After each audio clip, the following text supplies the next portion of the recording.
Alright, this is how to trim a flying geese unit with no special ruler. The key is you're going to be looking for 2 reference points for every cut or measurement, and you're going to be thinking center out. So you're not just going to trim around the outside, we're going to be trimming from the middle out. First step is to find your 45-degree reference line on your ruler, and mine conveniently has the 1/4 inch sort of marked and shaded there so it's easy to find. Place your 45-degree reference on one of your side triangles, and then your 1/4 inch should intersect right at the point of that triangle. And if you are a little bit gun shy or you have a chubby 1/4 inch, you can cheat up, just slide up that 45-degree angle a few threads, and that will give you a seam allowance that's just a hair bigger than 1/4 inch. And then just from that middle out, make your cut. So my 2 reference points were this 45-degree angle and this 1/4 inch up from the point. All right, now my 2 reference points are the beginning and the end of this line. I've established an angle going across the top. It's at the right height and it's not at an angle. It's nice and square to my triangle. So we will line up the edge of our ruler, the beginning and end of our little cut section. So this point and that point are my 2 references. And just trim the rest of the way. Now I've established one side is perfect.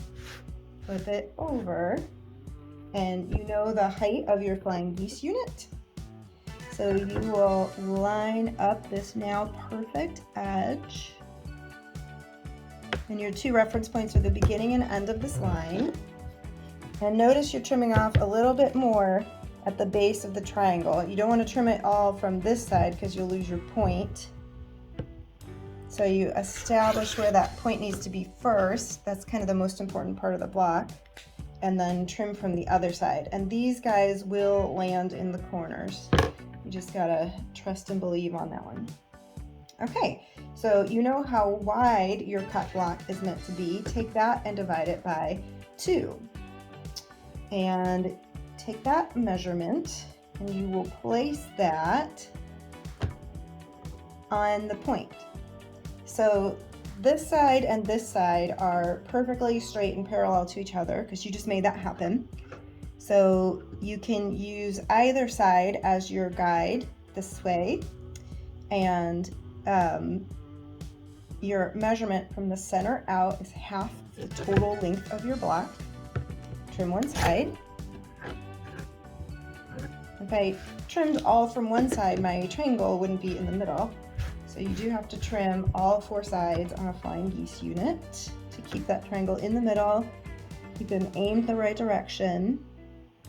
So now you can use either the top or bottom side. They're both the correct angle. They're both nice and straight and squared up. And you know the total width that you want your block to be. And trim. And there you go. Your flying geese unit should have a nice 1/4 inch margin at the top to keep your point. Your legs should land straight in the corners, and your triangle is nicely squared and centered. And that's how you trim a flying geese unit using no special ruler.